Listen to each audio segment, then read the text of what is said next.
Yeah. The study history is very important. Why? We learn from the past failure and we can do better because we know past failure. You know, we said that like history runs again, right? So we'll go back to the past to understand the situation as much as we can. And then we will bring back to today's situation and how can we do better? Because we see that the past, not only their failure, but also their success. And how can we do better? Even, or how can we improve? So I hope that you understand and appreciate the rich heritage of the Christian tradition. Christian heritage is the richest compared with any other things. Yeah. But anyway, you read already, but important thing goes down. Please read. Read the books. It's very important. Read ahead of time. And then also read my class notes and bring some information and bring some your own opinions. I said opinion, your own idea, because, you know, what I teach, it may not perfect. We just believed that things. So we try to deal with the fact as much as can, but there are some arguments still. So I want to hear your side, your opinions. And then the way we see it, like Linda sees in the American point of view, the Sister Ruth in the Singaporean point of view, and people in Uganda or different nationalities sees the point of view. It will be a little bit different. So bring your own ideas and opinions. And also research paper, please start earlier.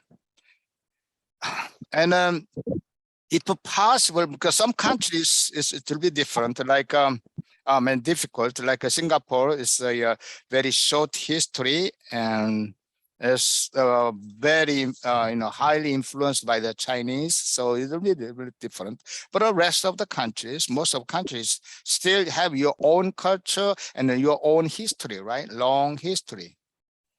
So if you can, write your own national church history. What the missionaries came and what did they do, and how the local people respond, and how they develop. I know some about church history in Uganda, but most of the writings are written by the missionaries. But how about the Ugandan scholars, such as you, write your own church history? And how can we do better? Like your ancestors, when the Europeans come to Uganda, like 100 years ago, what did they do? And when they share the gospel, how did they do? What the missionaries treat the local people, and how the local people responded. And if you are, if that is the same situation right now, how could you do? How could you respond? You could respond better than your ancestors. That's very important. And not only you, but your next generation. We don't know when Jesus comes, but until Jesus comes, it's very important. You research by yourself and write the Ugandan church history, Tanzanian church history, Kenya church history, and not only you, but to teach your next generations.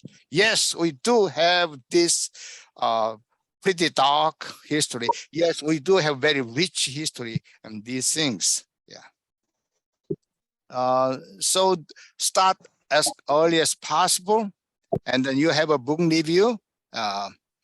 Yeah. So, do you have any question about this syllabus and your homework assignments? Oh, okay. I assume that everything is very straightforward. So I will do next part, which is your class. If you have any question, please raise your hand.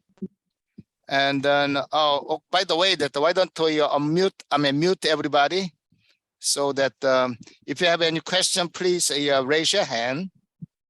And by the way, Dr. Kayongo is here.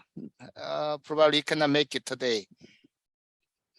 He said he will, but he may not. Anyway, if you have a question, please raise your hand. So, and then stop me. Otherwise, I'll go forward. Yeah.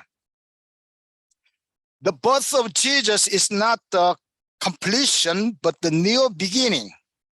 Yes. It brought new concept as well as new thoughts, almost every field. Not only just religion, politics, economy, culture, everything. He started his church and worked continuously through his church. And Jesus, we know that Jesus he was crucified. That's not the end. Still, he's alive. And his work is not stopped, continues. Yeah. And some people argue that the original church is God with Israelite. And some say that, Acts chapter 7, verse 38, the Stephen said that, yes, our ancestors, when they come out from Egypt and they went into the wilderness and God led them, that's a church, the church in wilderness. That's the first church.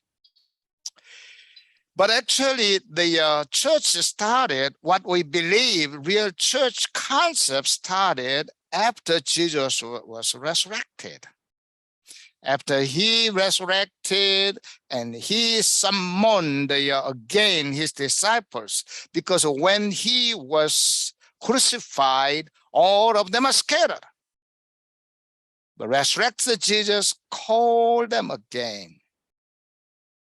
And so that is Jesus, resurrected Jesus with his followers. That's the real church. And some people argue that what is the original church? How do you think? You may think about it. I said that the original church model before Jesus started a church, the original model is Matthew chapter 8, verse 23 through 27, the boat in the middle of the storm. You know that when the boat was in the middle of the storm, the disciples cried out. Oh, they tried to save themselves, but they couldn't. And at that time, Jesus was sleeping. And so finally, they wake Jesus up. Master, wake up. We are dying. Our boat is sinking now. And Jesus stood up and said that you lack of faith. Yeah. But that is a original concept. I mean, the church was like that way. You cannot see the Jesus, but you know Jesus' presence. And so the church is resurrected Jesus plus his followers. So we call him for help. That's the original model of Jesus. So before Jesus was crucified, he showed to the disciples intentionally, this will be happen when after I crucified. Yeah. So anybody want to respond? Please stop me. Yeah. So, okay. If you don't have a question, then I'll go on this history.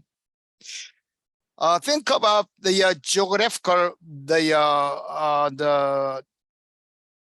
Palestine area. Think about the Palestine area geographically. The Palestine is the street corner between Egypt and Mesopotamians. And since about 1,000 years before Christ, United Egypt, why I said United Egypt was not present Egypt.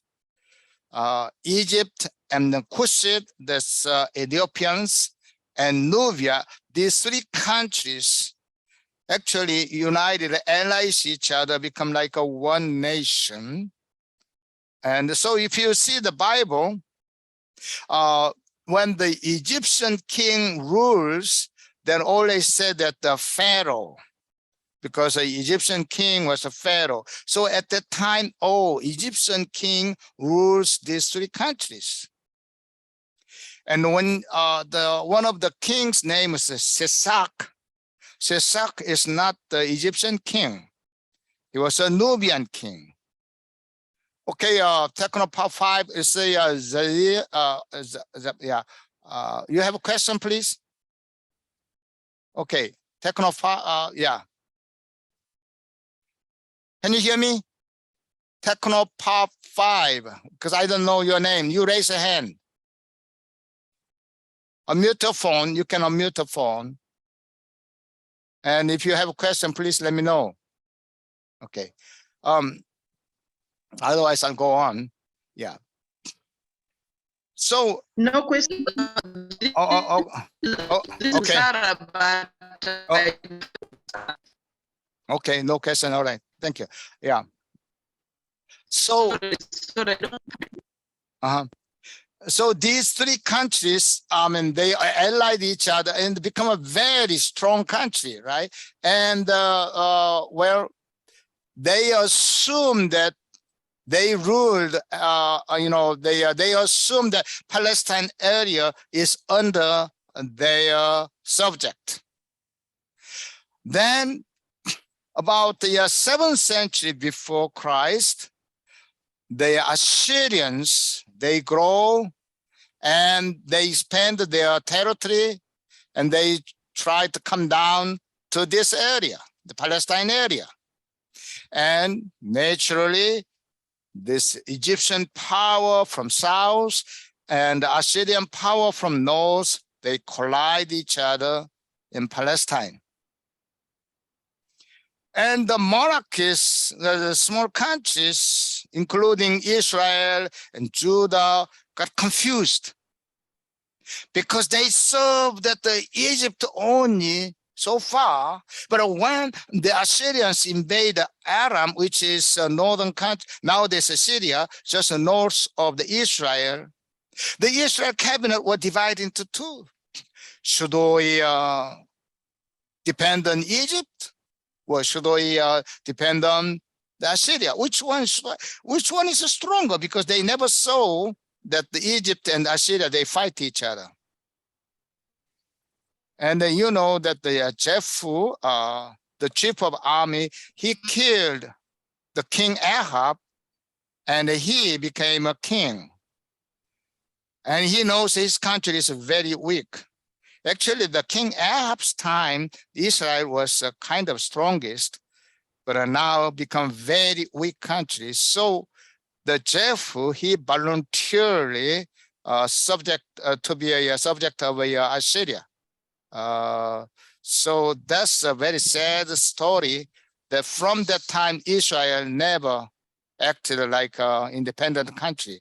So you see that the picture, the Jehu, the bottom, he kneeled down to the Assyrian general. That's so sad. Yeah. But anyway, in the meantime, the Judah king Hezekiah bribed the Assyrian king to conquer Israel. his brother country. So we thought that the King Hezekiah was a really good king all the time, but in the beginning, he was not a good king at all. He bribed the Assyrians. So Assyrians actually came down and conquered the Israel. What I'm saying, the Israel is a Samaria. Samaria is kind of a derogatory term. Actually, the nation name is Israel because Jacob gave the name Israel to his two grandsons, Manasseh and Ephraim.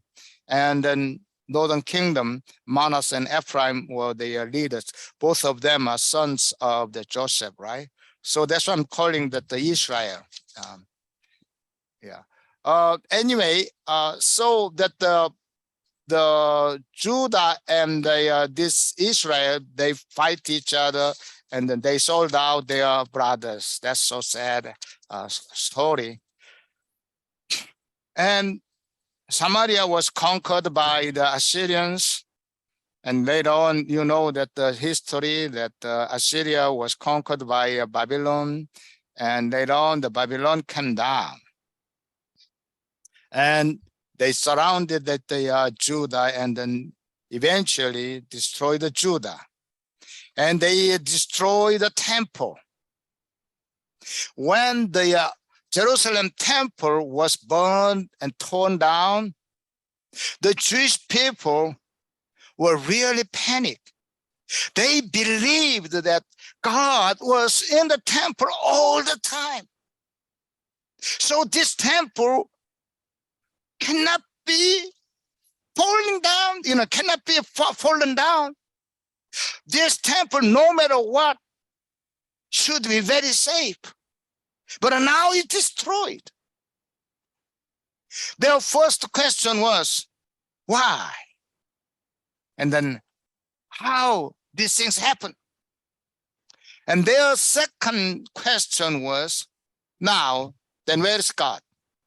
Because they believe that God is in the temple. Because King Solomon, when he dedicated Jerusalem temple, he said, he prayed, oh God, we know that even we cannot accommodate your feet here, but when we believe that you are here and pray, listen our prayers in the heaven and grant us. And ever since, people believed that God dwells in the Jerusalem temple. But now the temple was destroyed. Where's God? Because they believe that God is in Jerusalem temple. That's why they come to Jerusalem temple and worship God. But now that Jerusalem temple is destroyed, where is God? So how can we worship God now? Yeah. So this is so panic. How can we worship the God? Yeah. Okay. Amy, Sister Amy, you have a question or sharing? Yes. Yes, Professor Kim. Good morning. Here is good morning, but Yeah. greetings. Uh-huh. I was asking by the time Uh-huh. the Babylonians took over the southern kingdom, that is Judah, the northern kingdom had already been conquered by Assyrians. by Assyrians. So Yeah. I'm asking, did the Assyrians have anything to do with the Babylonians taking over Judah as well, or it wasn't the case? Because I see here King Hezekiah bribes Assyrians to take over Israel, the northern kingdom.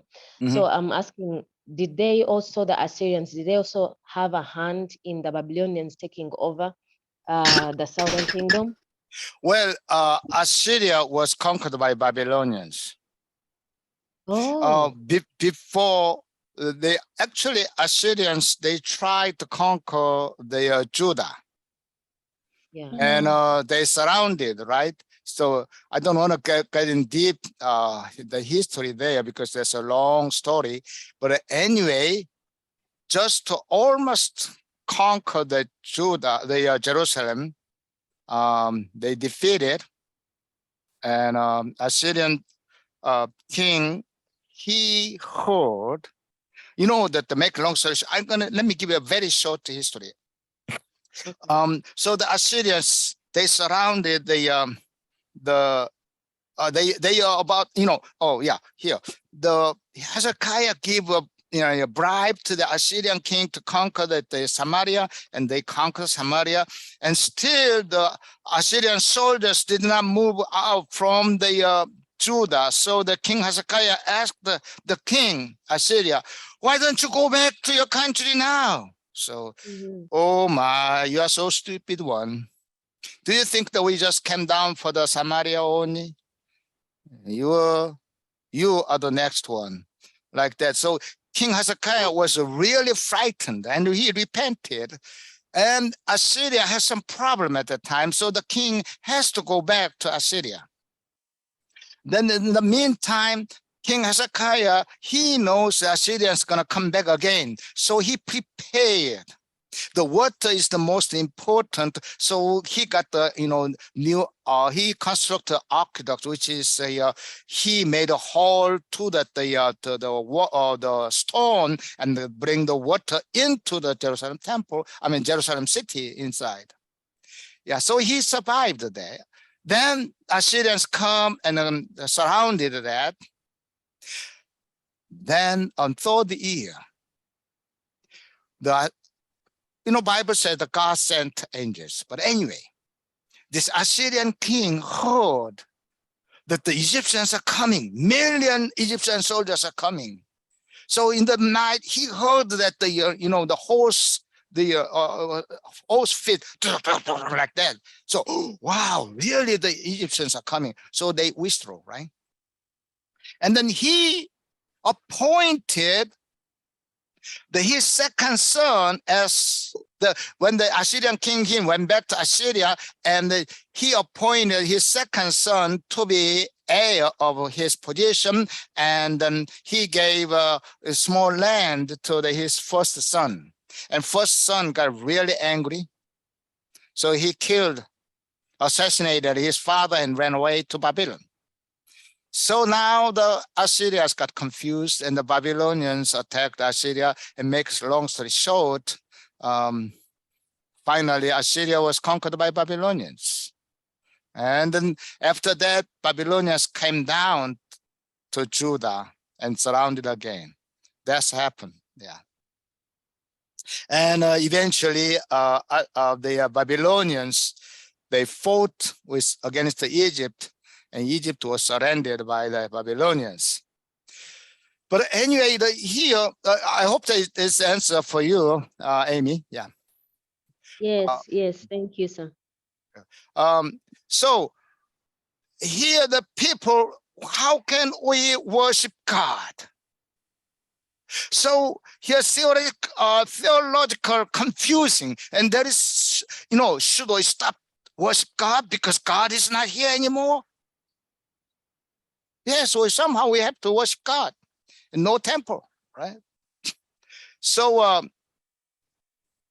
during the Babylonian captivity, what I said is when the Babylonians, before they destroyed the Jerusalem temple, in 3 times they took the war prisoners to the Babylon. And these, we all together look like about 40,000 of them. And these were prisoners in the Babylon. Before Jerusalem, first and second one, first time and second times the war prisoners come to Babylon, it was before the Jerusalem temple was destroyed. And they still hoped that Jerusalem temple will not be destroyed, it will be saved. But when they heard the Jerusalem temple is completely destroyed, they were so panicked. And then prophet Ezekiel was one of them. He prayed. He went to the river and toward to the Jerusalem temple and he was praying. And then one day, the glory of God come just in front of him and showed to his eyes the glory of God, left from Jerusalem and come to him. So Ezekiel chapter 1 verse 3 is very, very important. Wow, the glory of God is not just in the Jerusalem temple, it could come back here. So that the theological development started from there, that yes, God is not really dwells in just one place. God is a moving. Yes. And then later on, believe that yes, whoever believe in God, God is there. Then Apostle Paul in the New Testament say, yes, you are the temple, right? So God come into in our heart, right? It's a theological difference. We know that God could come into our heart. We are in God and God is in us. But at that time, Jewish people, no, they cannot think like that way. But, Ezekiel chapter 1, verse 3, the starting point is there. So theological development. And then Jesus taught us, yes, I am the God. And resurrected Jesus, I'm everywhere. Yeah. So we know that God is omnipresence everywhere. So the Ezekiel chapter 1 verse 3 is very important. So now, yes, God is everywhere. Whenever we believe in God and whenever we call God, God is there. So we don't need Jerusalem temple. We can worship at the home. So the concept of house church started from there in Babylon among the Jewish people. Of course, some people, they don't believe that. They stopped it. But some people, they have a house meeting and then, yes, God is here. So that's actually, they don't call the house church, it's a synagogue. The concept of synagogue started from there. And this group was this way, this group was different. So there's, each house worships different, right? But anyway, at the least, they try to worship God. And this is the beginning of the synagogue. But however, still majority of the Jewish people believe that God is in Jerusalem. So every Sabbath, they went out to the river and towards Jerusalem, and then they worship God there. But a small group, they started this house meeting, synagogue.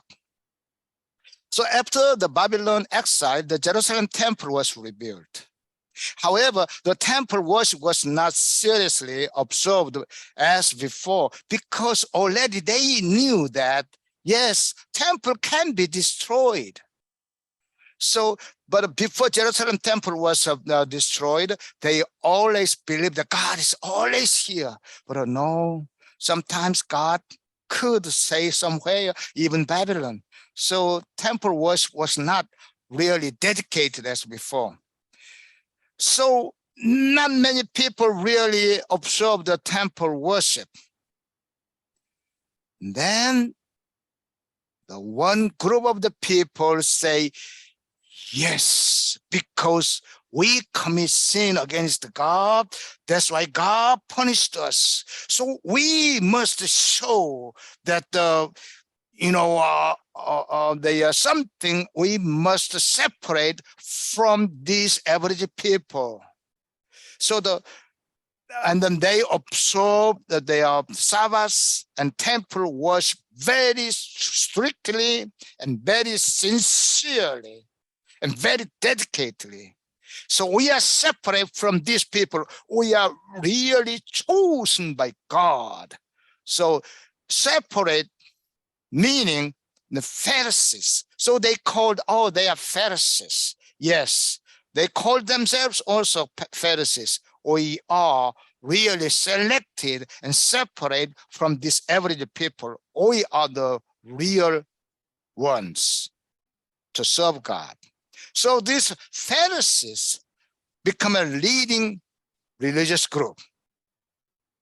And as Alexander the Great of Macedonia expanded his territory rapidly, the whole world was shaking. However, shortly after he conquered Persia, he died. You know, he hated Persia so much because Persian kings really gave him a hard time. He almost got killed by Persian king. And now he conquered and destroyed, and he killed brutally there. And he marched to Babylon, and Babylonian city people welcomed him, but he all of a sudden died. We don't know why he died there, but he died in the age of 32, and he have no heir because he didn't have a son at all. He has a wife, but she was pregnant. That's all. He doesn't have any son. So that the empire was, his army leaders, they argue each other, and then the whole empire was divided into 27 kingdoms. And through this war, we call the war of the success. Who gonna succeed to King Alexander? And eventually, the merged by the 27 become merged to 4 kingdoms. And the kingdom of Cassandra consists of Macedonia, most of Greece, and parts of Thrace. Yeah. The kingdom of Lysimus included Lydia, Ionia, Phrygia, and other parts of the present-day Turkey. The kingdom of Seleucus comprised the present day of Iran, Iraq, Syria, and part of the Central Asia.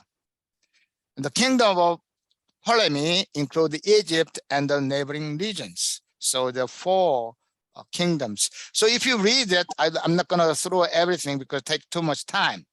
But anyway,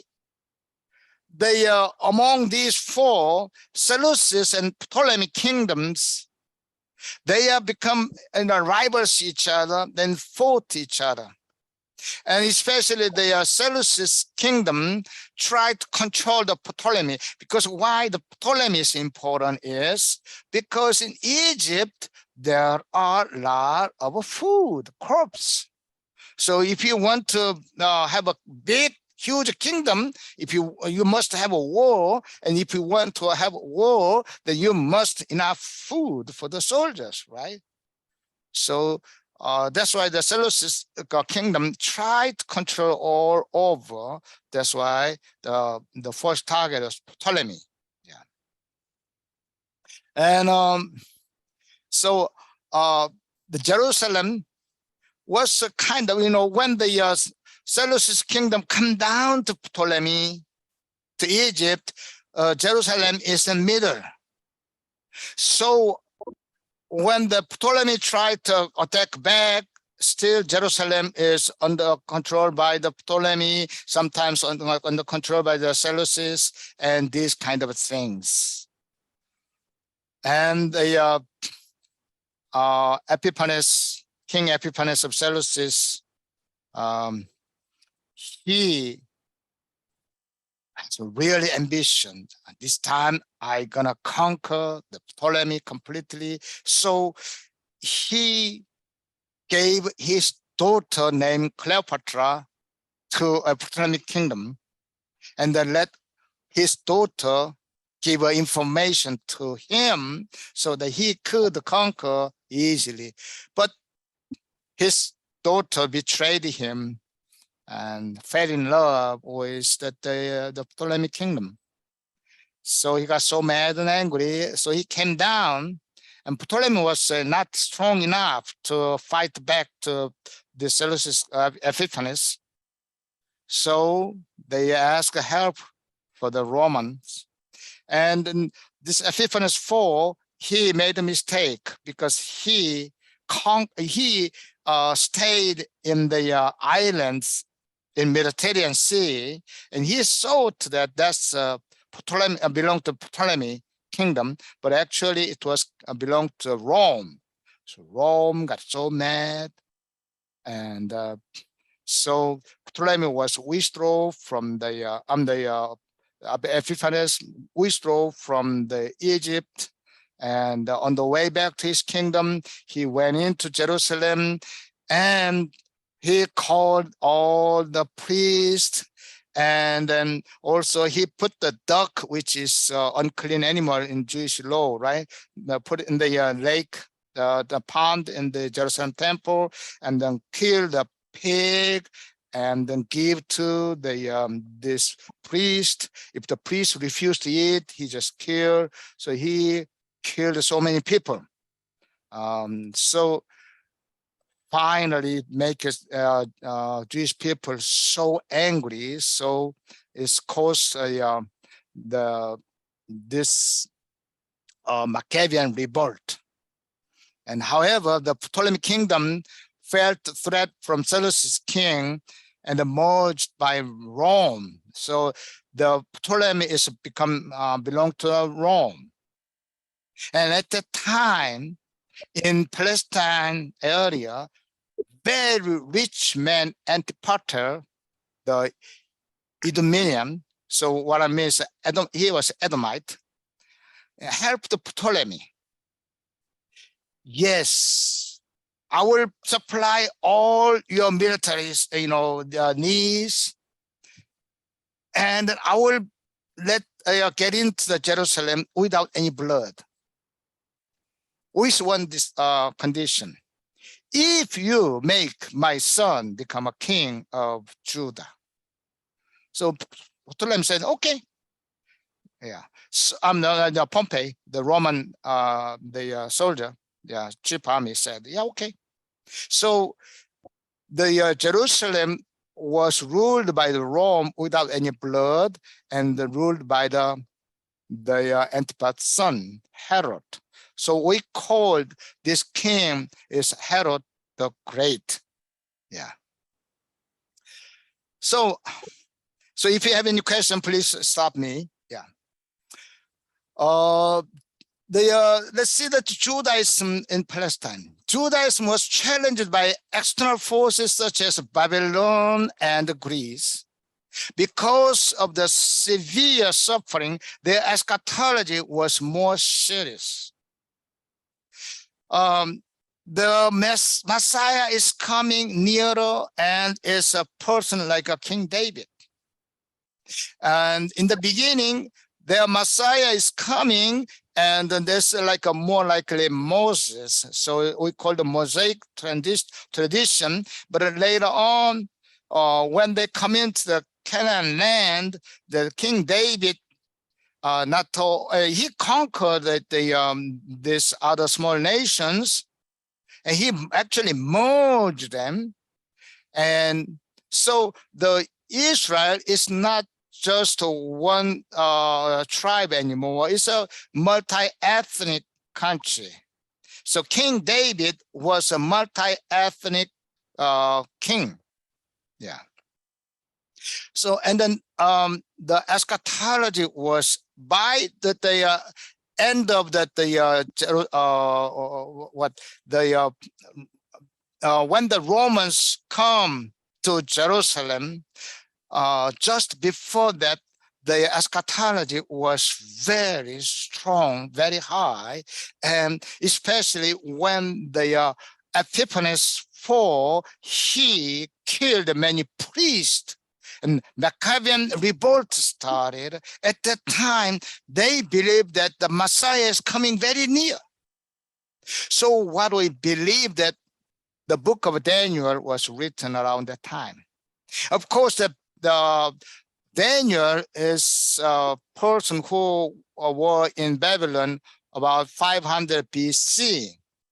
So they know the story. So we call the oral tradition, but we don't believe that somebody wrote actually that. But probably in this situation, which is like 167 between 167 and 164 BC, this period of time was the hardest for the Jewish people, and probably the book of Daniel was written that time. Yeah. So anyway, so the people, Jewish people in Palestine, they are waiting for the Messiah. And many of them, because of this serious suffering, scattered and went to the other countries. So we called diaspora Judah, diaspora Jews. And diaspora Judaism is a little bit different from the Palestine, because the Jews in Palestine, they think that they are the Orthodox, they are the original, and diaspora Judaism is a little bit, affected by the local church, cultures. That's a natural, yeah. After the Jerusalem was under the Babylonian hand, many Jews left Jerusalem voluntarily as well as forcefully. However, their spiritual center was still Jerusalem. But when the Jerusalem temple was destroyed by Babylonian, most of the Jews were in spiritual chaos. They believed that God is in the Jerusalem, but the temple was destroyed. They do not know where God is now. But the prophet, Ezekiel, he did, and the synagogue concept started. Yeah, I told you before. At the time they passed, their unexpected but inevitable problem developed among the descendants of diaspora Jews, because they did not have enough chance to learn Jewish language, the Hebrew language. They cannot read the Hebrew Bible, and then they become far from God. I don't know that, like Pastor Hans, Pastor Hans, he has 2 children, and Patrick has 1 child. I do have 3 children. I try to teach Korean. It's not easy. Because English is the first language. They can understand what I said in Korean, but they cannot read or write very well. Just read just a simple sentences. That's about it. And these Jewish people, they have this kind of situation. So they have a Hebrew Bible, but their children cannot read it. So in 3rd century, the Septuagint is 70 scholars gathered together and translate Bible from Hebrew Bible into the Greek. This is the first published Bible translation into Greek.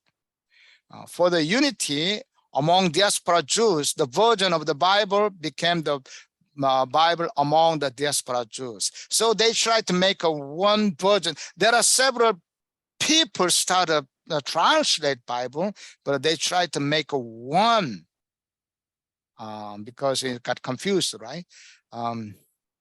However, the Philo of Alexandria argues that the Septuagint affected Greek philosophers and became mixed with Greek culture and philosophies.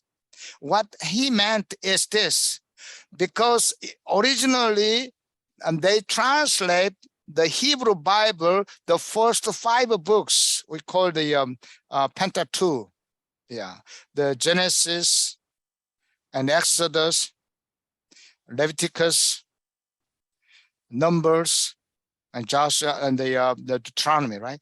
So these 5 books, and they said that this Bible, the Old Testament Pentateuch, affect the Greek philosophy so much. So actually, the Greek philosophers, Socrates, Aristotle, they studied the Bible before. So who knows? Anyway. Also, most of the New Testament writers quoted from Septuagint. And even pagan worshippers such as Greek philosophers used the Septuagint. It was very difficult to keep the right faith among early Christians. Do you know what I'm saying there? Because people, when the Bible was translated into Greek language, the Greek speakers, not just the Jewish people, but the Greek speaking their people, they saw that the Bible, wow, this is a beautiful story. Like, the Genesis, that's a really beautiful stories, right? There are some nice stories. There are some very ugly stories, but still this is a really wonderful. So they wrote and they quote from the Bible. Even they don't believe in God, but they love that what the Bible says. So many people read the Bible not because they believe in Jesus, but because they want to quote from the Bible. And then this second and third generation Jews in the Greek cultural countries, how can they have orthodox, genuine, authentic their faith? It is a very confusing time. Yeah. So doctrinally, this time was very confusing before Jesus come. Time is it? Yeah. The Greco-Roman world. From the Persian Empire, Greek and Romans tried to unify the whole empire. And in order to do so, they tried three things: unify the language, and unify the culture, and unify the land. So they promote the Greek language. Actually, Persian, they tried, but Persia was conquered by Greek, the King Alexander. And then Greece, they got the idea from Persia. So they did exactly what the Persians tried to do. So the Greeks, they promote the Greek language, all their territory. Yeah, so there are many Greek language institutions. Like we know that the church in Philadelphia is a small country, small city, but you have open door opportunity, right? The Philadelphia, among 7 churches, what the book of Revelation says, yeah? Because this small city has a Greek language institution, so the people from many other neighboring countries come there to learn Greek language. Because if you can read and write Greek language, you can get a very good jobs very easily, and government give aid to you. But if you don't know all the Greek, you cannot get a government aid. That's why people very anxiously and eagerly learn Greek language, and try to make it unify the culture. Actually, culture and religion about the same, yeah. And they promote the Hellenistic culture, including religion and sports. So the Hellenistic culture is what? European culture, actually Greek culture plus Oriental culture together. But for the Jewish people, the Greek culture plus their Hebrew religion mixed together. Because, and then they promote the Greek language, not using Hebrew much. So many young people follow this. So Palestine area become prosper in Hellenistic sports, and then also many other institutions and these things. Yeah. Unified the land. They build the highways. The Romans, because such a huge country, so they start the highways. So, they ran fast. They can run very fast with, horse.